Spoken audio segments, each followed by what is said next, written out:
Finally gets to call his father. Remember, Abbas is in Turkey and his family is in Iran. His father won't let him speak to his mother because it will make her very upset.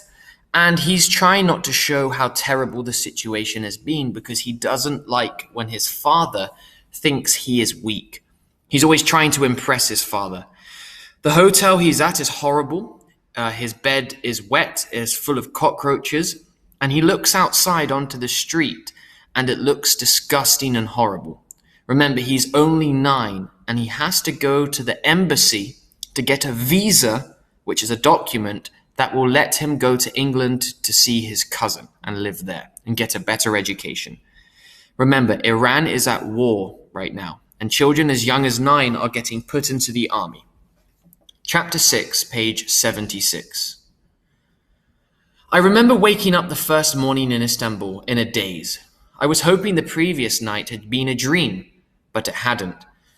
It wasn't even light yet, but the noises of early morning had woken me up. I didn't want to get out of bed. If I just stayed there, maybe everything would get better. I knew that was wishful thinking, so I dared myself to look outside. After what I had seen the night before, it was not an easy thing to do. I crept out of bed and made my way to the side of the window and gently lifted the edge of the curtain. This way I could look out and not be seen. At least that was what I hoped. Look at this image here, kind of similar to the image that Abbas could see outside of his room. My first impressions were not great. The street looked even dirtier in the daylight. It looked like there was litter everywhere, trash, and the pungent and strong smell of trash and coal mixed was overpowering. The few people who were up early were all going about their business, ignoring one another. Some of them seemed to be returning home from the night before. The street and the buildings looked gloomy, grey and cold, despite the sun on the fine morning. I could not help but have a feeling of foreboding. I inched away from the window and went into the bathroom. Usually my mother would have to remind me to bathe in the morning. But that day I felt so dirty from the night before that I couldn't wait to have a shower. The bathroom door would not lock, however hard I tried. I didn't feel safe, even in my own room. I turned the tap on only to hear the loudest howl, which must have echoed throughout the whole hotel. Slowly, a little bit of water began to drip out. I waited and waited, but the water would not turn warm or hot. I checked the colors on the taps to see that I had turned on the right one. I waited a few more minutes, and to my frustration, it was still cold. As a last resort, I turned off the red one and turned on the blue tap. Within seconds, warm water trickled out. It wasn't much, but it was better than nothing. Better than having a cold shower. I came out of the shower and realized how hungry I was. My father had instructed and told me to only eat once a day, since we didn't know how long I was going to be stuck in Turkey, in Istanbul, and I needed to save my money. The last time I'd had a real meal was in Iran. Now I was starving, but I didn't want to waste time eating. I had important things to do. I decided I had to dress to impress, wear nice clothes. I inspected all of my clothes and I finally decided on a red checkered shirt and beige trousers. I cleaned my black shoes as well as I could. Then I made sure that I had my money and my passport in my pockets. I did not trust the people in the hotel. Page 78. Oh, sorry. Yeah, on to page 78. My book won't open. Okay, page 78. It was silent downstairs. Murat, the man that was in the reception, was asleep behind his desk, his head in his hands, and as he snored in pathetic little bursts, while dribbling onto the papers that were scattered on the desk. So Murat, this big guy, snoring. I decided against waking him up. There were a few old sofas next to the phone cubicles. I sat there looking for other Iranians, people from Iran like him. and taking in my surroundings. The few plants, the badly painted, stained walls, the holes in the worn carpet. The one thing the lobby did not have going for it was the clean window. The only thing that was good about it was the clean window that looked out onto the street. I felt safer here in the lobby than I had in my room. After about 20 minutes, I began to feel bored. As my boredom grew and the minutes continued to pass, I decided it was time to write my first letter to my mother. I sneaked up to the front desk where Murat was still asleep and snoring and picked up some paper and a pen and started to write. Hello, Maman, which is his mother. How are you? I am fine. I am going to the British Embassy today. I am not going to tell them that I need a better I am going to tell them that I need a better education. I'm going to tell them what Baba told me to say. Remember, Baba means dad. He told me that I should never lie to them because they would find out. But do you remember the TV program that was on TV a few years ago? The one about my great-grandfather giving money to soldiers to fight the English? Well, I am not sure that they will like it if I tell them about our family history. Remember, he's going to England. Would it be lying if I didn't say anything?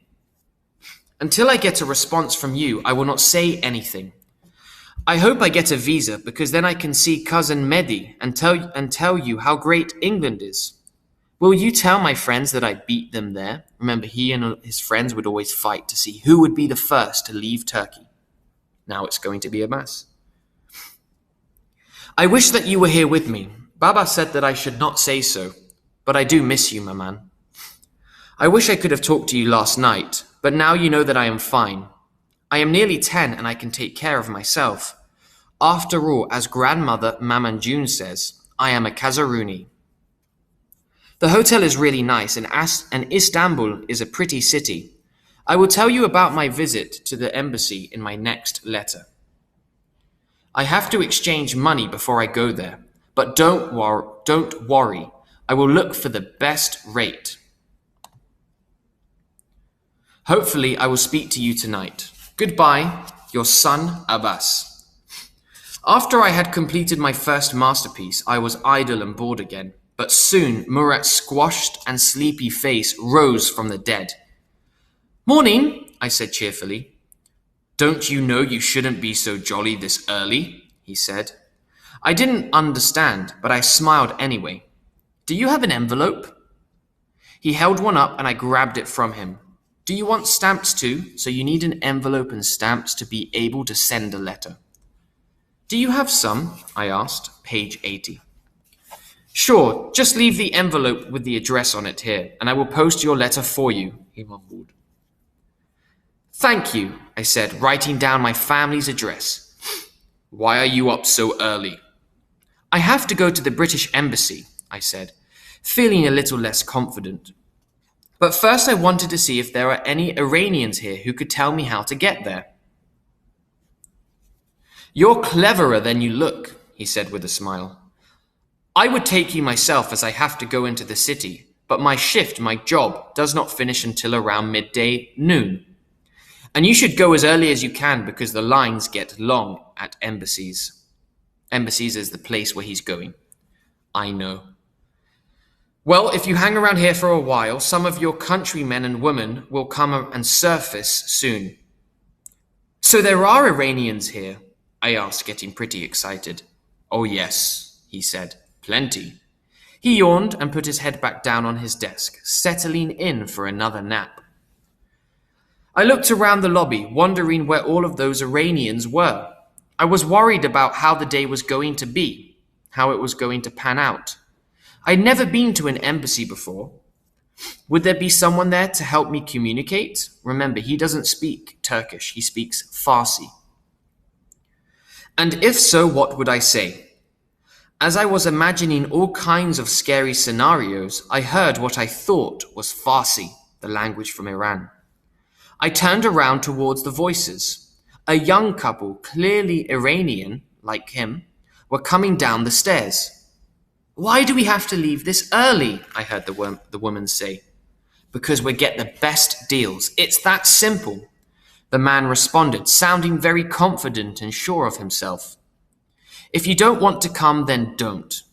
The couple were both in their early 30s. They were good looking, but something did not seem right about them. The woman had too much makeup on, and the man could have done with a shave. He had a hard face, and I trusted him less than I did the woman.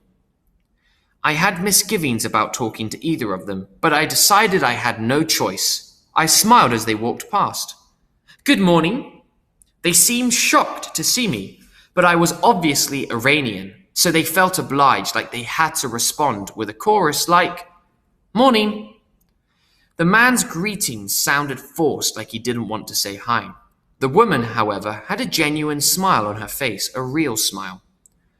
Are you Iranian? I asked, knowing full well that they were. Yes, the woman replied. Where are you from? Tehran. Ah, we're from Mashhad. Oh, I've been there once with my father, I said quite proudly, but I prefer Tehran. This time they both smiled. Are you here on holiday with your parents? The lady asked. No, I'm here alone. My voice was serious, but they both laughed. Did they think I was joking? Really, I am here alone. I have come to get a visa from England. Really? The woman asked. Page 82. I got here last night and I was waiting to see if anyone can tell me where I can change money. I also need to know where the embassy is. How much money do you need to change? The man asked. I was not sure if I should answer him or not. There was an awkward silence and then the lady rescued me. It's all right, she said. You don't have to say, darling. We can show you where to go swap money, but I am not sure where the embassy is because we are here on holiday. I could tell that she was concerned. If you give me the directions, I can get there, I said. I was still worried about the embassy, but at least this would be a good start. Okay, the man said. You have to go left as soon as you leave the hotel, then go straight until you hit the main road. It's a busy road with nice buildings. Then turn right towards the big mosque and keep going until you reach a big indoor market. That's where the jewelers swap money. A mosque is this thing here, a place where people who are Islamic, who are Muslim, pray. It's like a big church, as you can see right here in this picture. Thank you, I said. I really appreciate it. Have a lovely day. Then I got out of my chair and I headed out. I was almost out of the door when I heard the woman start to shout at the man. It was obvious that they were arguing about me. I kept on walking, thinking that with a bit of luck, they might offer to show me the way to the market themselves. Sure enough, the next thing I heard was, Hey kid. It was the man, with the woman in hot pursuit following me. I waited on the pavement, trying hard not to show my happiness, my glee, pretending I was surprised that they had followed me. Sweetie, the lady said, catching her breath, you know what? We are going in that direction, and we can show you where it is. Thank you, I said politely. The man still seemed to have some reservations about me. He barely spoke. He didn't speak to me. What is your name? The lady asked as we started on our way. Oh, sorry, I'm Abbas, I said. I'm Asal, and this is my husband, Ali. Nice to meet you, I said to both of them. I stopped walking and offered my hand for a handshake. When we hit the main road, taxis, cars, and vans were all jockeying for space. It's a busy road. Horns were blaring, and the sidewalks were crowded with noisy pedestrians. The buildings rose tall and impressive, but it was the mosque in the distance, the one that we were heading towards, that impressed me the most. It had a central dome with several smaller domes around it and 3 or 4 towers. It was magnificent. It reminded me that Istanbul had once been the center of a major empire. So Istanbul used to be one of the most important places in the world in the 1800s. So this is the mosque here. Some towers around it, some domes like circles on the top, and busy streets. I couldn't believe how busy this part of the city was.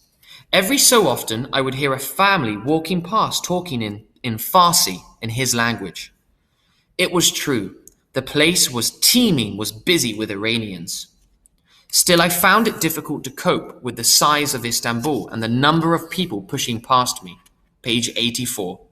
I knew I could easily get lost in this big place, and I was glad that Asal and Ali were with me. I kept checking my pockets to make sure that my passport and money were safe. My paranoia, how scared I was, eventually led me to walk with my hands in my pockets, clutching both. I was happy to let Ali and Asal lead the way. Eventually, we arrived at a towering big entrance to an indoor market. It was a long and deep market with little stalls and shops on either side, kind of like this. Okay?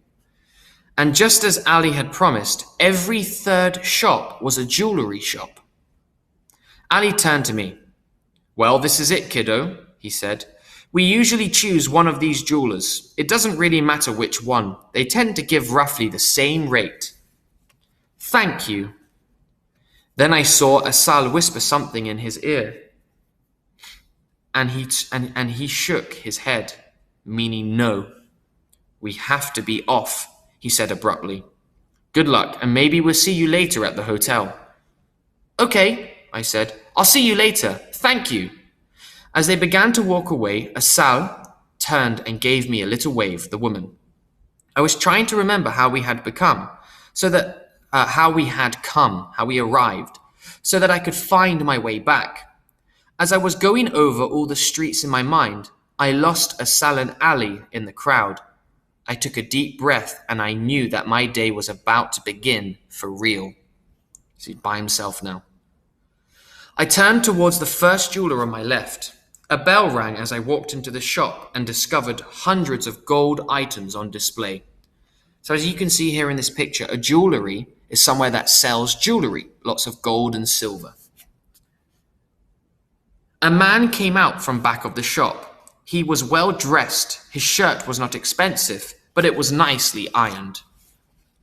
More importantly, he had kind eyes. He smiled at me and asked me in Farsi, "How can I help you?" "You speak Farsi?" I asked. "Yes, I do," he said. "How did you know I am Iranian?" "I can tell," he said with a chuckle, with a laugh.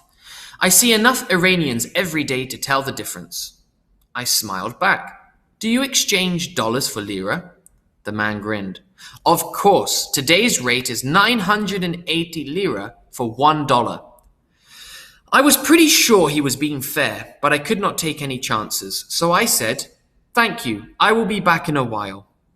"No problem," he said. "Take your time." He seems like a nice guy. I left the shop and I went through the market. Every merchant was trying to sell his things to me, and the word no did not seem to exist in their vocabulary, so everyone's trying to sell this kid something. The products varied from backgammon boards to handmade furniture and chairs, to gold-plated tea sets, to spoons and forks and cutlery. I was overwhelmed. It was not so easy ignoring everyone or saying no. Shopkeepers, people selling things, would follow you and do everything to try and make a sale, to try and make you buy something. Off I went into nearly every jeweler's shop to ask for the dollar rate. Almost without exception, every shopkeeper spoke Farsi, and their rates went from 950 to 980 lira for $1. That very first man had given me the best rate. To be fair, everyone had given me a rate close to that, and no one tried to cheat me, which made me feel good. Page 86. I had to go back to the entrance of the market anyway, so I decided I would swap money with the first dealer, since I liked him the best and trusted him the most, too. When I opened his shop door, he was waiting. He smiled in his gentle way. "So I give the best rate, huh?" "Equal best," I said. "Two others gave me the same rate." "They were both at the other end of the market, right?" he asked. "Yes," I said, surprised. "How do you know?" "It's my job," he said with a smile. "But you did come back to me, and for that I want to give you an even better rate, little man."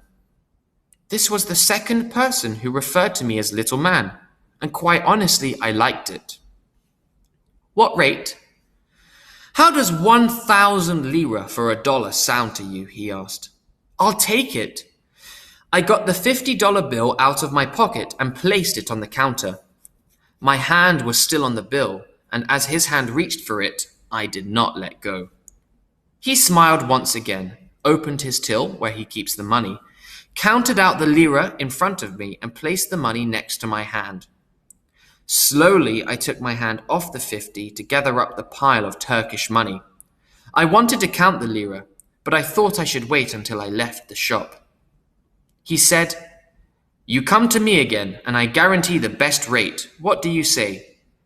I shrugged, trying to look cool and casual. Okay.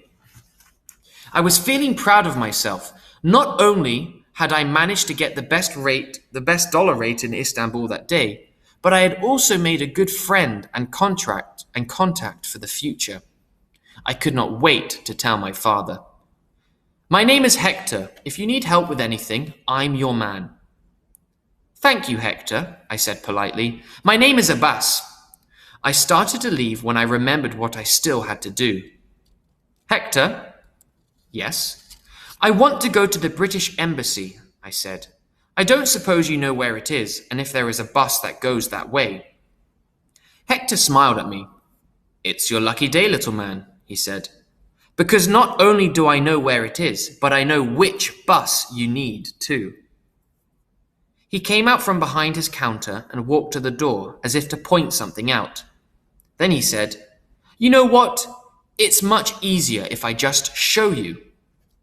He pulled out a set of keys, locked the door, locked his shop behind him, and shouted something in Turkish to another person at a store.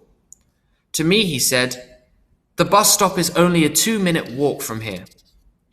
We walked through the crowded and busy streets and did not really talk. The commotion and noise around us made it difficult. Minutes later, we arrived at a bus stop. I thought Hector would leave, but instead he took out a pack of cigarettes and offered me one. No thanks, I don't smoke. Page 88. He smiled. A good thing. They are very bad for you. He took one out and lit it, inhaling hard before continuing, so he's smoking. Not Abbas, but the other man is smoking. The bus stops right outside the embassy. He puffed out the smoke. I will tell the driver to drop you there, and when you're done, wait at the bus stop across the road from where you got off. It's that simple? That simple, he said. I liked talking to Hector. He treated me like a friend, not a child. Buses came and went, and then, with a start, Hector threw his cigarette on the ground. Here it is. He was waving frantically and shouting like a maniac. As the bus came to a screeching halt and stopped, Hector looked at me again. Do you have 100 lira note? Yes. Give it to me. The bus stopped and Hector jumped ahead of me and began to talk to the driver in Turkish. He then put the note in a ticket machine. Not a ticket, as I had expected. I told him to drop you outside the embassy. He shouted above the noise of the engine. You don't need a ticket when you come back. Just put another 100 lira note in the machine and it will be fine. Then he jumped off the bus. Thank you very much, I said, amazed and shocked that he was doing all of this for me. Don't mention it, he smiled back. Just remember me when you change money. I will, I said, waving goodbye. I made my way back to the back of the bus and sat quietly next to a window.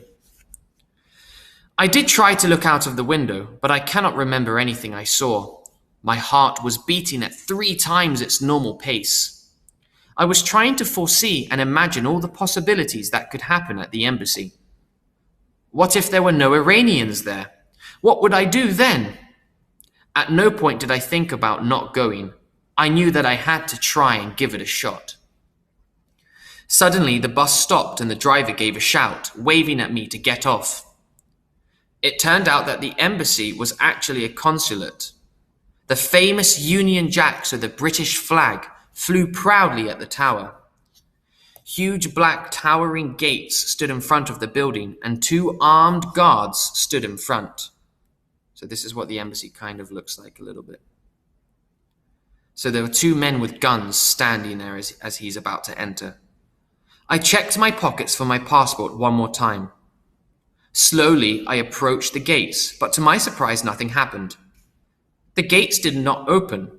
I looked at one of the guards. He seemed to be completely ignoring me. So I looked at the other guard. He was looking at me, but he said something. But he said nothing. "Can you let me in, please?" I asked. They continued to ignore me. I couldn't believe it. I went up to the gates and began to pull on one of them as hard as I could. One of the guards came over and removed my hands from the gates. He said something that I did not understand. I said, "I need to go in," this time pointing at the building in the distance. "Please let me in." Once again, he said something in Turkish. It was clear that he did not want or was going to let me in. Page 90. I got my passport out and started to wave it at them. "Please let me in," I screamed. "I am an Iranian citizen and I want to apply for a visa." I think my frustration merely amused the two guards. They started laughing. They were laughing at me. I did not know what to do, and without even realizing it, I started to cry. "I'm not leaving until you let me in," I sobbed. I walked up to the gates and sat down, holding tight to the bars as I continued to cry. One of the guards came over and said something that must have been an order for me to move, as he was waving his hands to suggest that I leave and go away. I didn't move, I didn't budge. Then the guard lifted me up in one scoop and put me down at the edge of the pavement, so he picked him up, away from the gate. Much to the guard's frustration, I immediately rose to my feet and I ran back to reclaim my earlier position, standing in front of the gate. He frowned and looked at me as he picked me up again, and he put me and moved me back onto the sidewalk, the pavement. He was beginning to get angry and his tone was changing, but I was determined to stay. This little fight and standoff was repeated another 5 times until I was back at the gates again. The guard knew he had to try something else. He went into the gate tower and picked up a phone, all the time watching me. I was still crying when he came out and said something. Once again, I had no idea what he was talking about, so I just sat there, still holding on to the gate. This time he just waved me gently away and again went to speak into the phone. Again, I didn't move and I stood my ground. The guard looked at the other guard and they both smiled at me. He came over to me again and lifted me up. I thought our game was back on. But he didn't put me down. Instead, I saw the other guard open the gates and I was carried through into the consulate grounds. I was not sure what was going on, and so I started to kick the guard holding me. I was scared. Were they going to beat me? Were they going to hit me? As soon as I was through the gates, however, he just put me down, shut the gates, and they took up their usual positions. I kept checking behind me to see if I was being tricked. I could not help but be overwhelmed by the size and beauty of this building. A driveway led me to the main entrance of the building, about 400 feet away from the gates. On either side of the drive were splendid, beautiful gardens, manicured to the minutest detail. So it's beautifully kept, all the plants are beautiful, the trees are beautiful. The lawns were mowed to the exact millimeter. The roses, the plants were in prime condition, in good condition, and the trees offered shade to the carefully tended smaller plants. So it's a beautiful garden. To me, it looked like all the stories that I had heard about the West were true. This place was like a fairyland. I was impressed. For the first time since I had arrived in Istanbul, I had hope. Maybe what my father was doing was right. Maybe England was the best place for me, if it was going to be just like this building. At the entrance to the main building was a large oak door with huge handles. It was half open, and I remember wondering if I was doing the right thing by going straight through the doors. Inside was a small corridor with more guards and a man who seemed like a manager of some kind, important-looking guy. They stood by a glass door at the far end. Page 92. I was not sure what to do until one of the guards waved at me. I walked slowly towards him, and he patted me down to see if I was carrying anything dangerous. Then the manager pointed to a little machine that had small tickets coming out of it. I pulled one out and then looked at the man to see what I should do next. He gestured and moved his hands, suggesting that I should sit down in the area beyond the glass doors. He pointed to a display with red numbers on it. I realized that it would be my turn when my number was shown. My first impression was that the consulate, the building, was like a large post office, with window after window of clerks attending to people, so lots of small offices. The waiting area was packed. The number being displayed was 78, and my ticket said 114. I knew that I would have to wait a long time. I was nervous. While the first part of my problem had been dealt with, I had found the consulate and managed to get inside. Now I had another problem. I was listening to the conversations at the different counters, at the different desks. They were being conducted in either English or Turkish. I couldn't understand either of them. I leaned over and put my head in my hands, trying to blank everything out and think. Numbers were flashing and disappearing, and yet nothing was happening. I wanted my parents to be with me so badly. How could I do this on my own? My luck was bound to run out soon, but the thought of disappointing my father always kept me going. Then I heard someone speaking Farsi say, "Is that little boy crying?" It was the voice of a beautiful Iranian lady. She was so very sophisticated and formal looking, and she seemed kind and nice, looking at me as if I was her own child. She sat next to a man, probably her husband. I found myself smiling through my tears. "Are you alone?" she asked me. She was speaking quite loudly, as she was across the room from me. I nodded to tell her that I was. "Would you like me to come and sit with you?" she asked kindly. I nodded, showing her yes again. It was then that I realized my biggest weakness was my biggest strength. My age, how young I was, made people notice me. It made them want to help me. The lady made her way over to me. "Hello," she said, sitting down next to me. "Hello," I said quietly, aware of the impression I was making. "What's wrong, sweetheart?" she asked, sounding worried and concerned. I looked at her with my teary eyes and said, "I'm here all alone to apply for a visa, and I don't speak Turkish or English."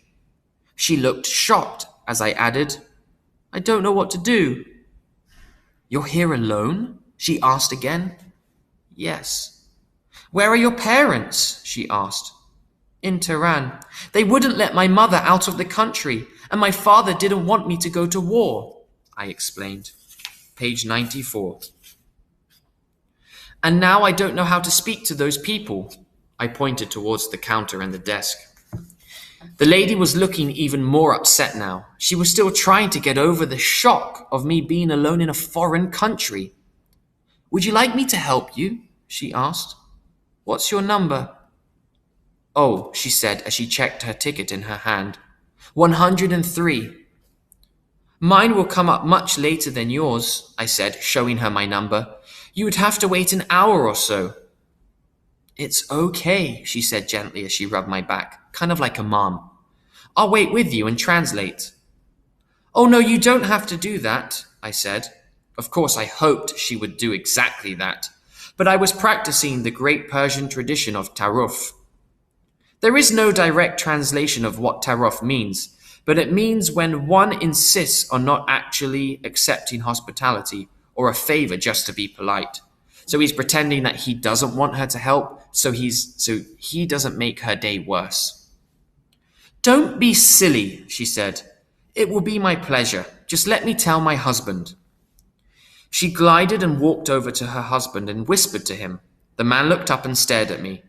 It seemed that he wanted no part of this. I didn't blame him. In those days, everyone had their own problems, and the rule was that you went about your own business and you didn't involve yourself in other people's problems. Everyone was short of money, and all that Iranians in Istanbul cared about was getting to the West, was getting to England or America. No one wanted to ruin his own chances by becoming entangled in someone else's problems unnecessarily. Eventually, their number was called. When they came back from the counter a good 20 minutes later, the man walked straight out. I thought that the lady had changed her mind too, and my heart sank. Now I was really in a jam, in a problem. There were no other Iranians there, and I had very little time. The flashy number was only 2 or 3 away from mine. Suddenly, there was a tap on my shoulder. I looked up to see the lady. "What's wrong?" she said. "I thought you forgot about me," I said. "How could I forget such a handsome, beautiful face?" she said with a smile. "My husband has some business to take care of, but I'll stay for your interview." "Thank you so much," I said, going red a little. "It means a lot." We sat in silence as we waited for 114 to flash on the screen. It finally appeared and I stood up, feeling relieved and happy. We walked to the counter together where a man in his mid-40s, so 40 years old, sat behind a glass screen. He was bald, he had no hair, and had sharp features. A pair of round glasses covered his small, suspicious eyes. The lady explained that she was translating for me because I spoke neither Turkish or English. The man looked straight at me without any expression. Even though the lady spoke for me, he kept looking at me throughout the interview. Page 96. Why are your parents not here? Was his first question. Because they would not let them leave the country, I explained. The government, you mean? The lady asked to make sure. Yes. The man asked, so why did your parents send you here alone? Because my father did not want me to die in the war and wanted me to have a good education. My cousin Mehdi is in England and he has agreed to be my guardian once I am there. Remember, there's no computers. He took my passport and inspected it. He then started talking quickly in English. Listen to me, he said in an authoritative manner, like a teacher, as the lady translated. This had better be the truth, or you will never set foot on English land or soil. Do not ever lie to us. This is a unique and strange thing, and we need to see the paperwork, the documents. You have to come back with your parents' permission for you to go to England. You have to have your cousin's name, address, telephone number, job, occupation, status of residency, and his written permission that he is willing to be your guardian. The lady kindly wrote down all of the man's requests on a piece of paper and handed it to me.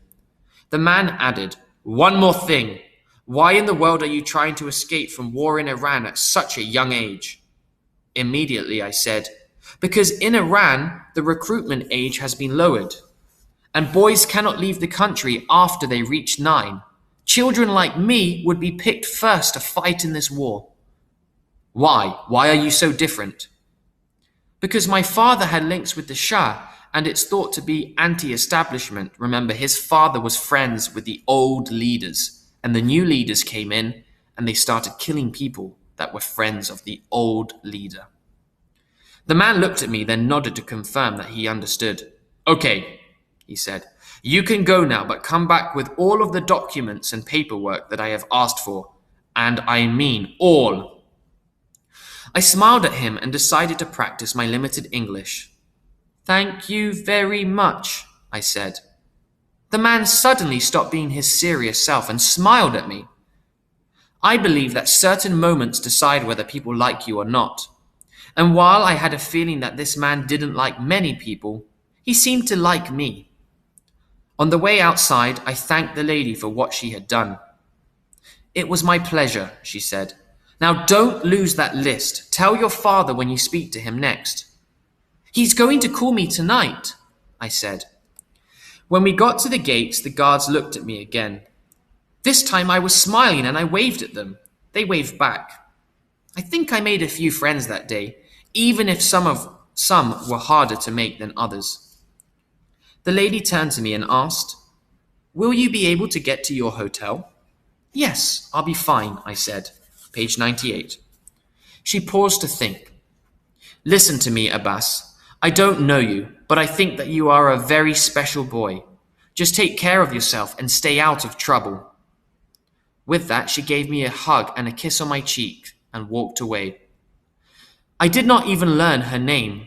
When I realized I would probably never see her again, once more a brief friend or a quick friend had made a world of difference to me.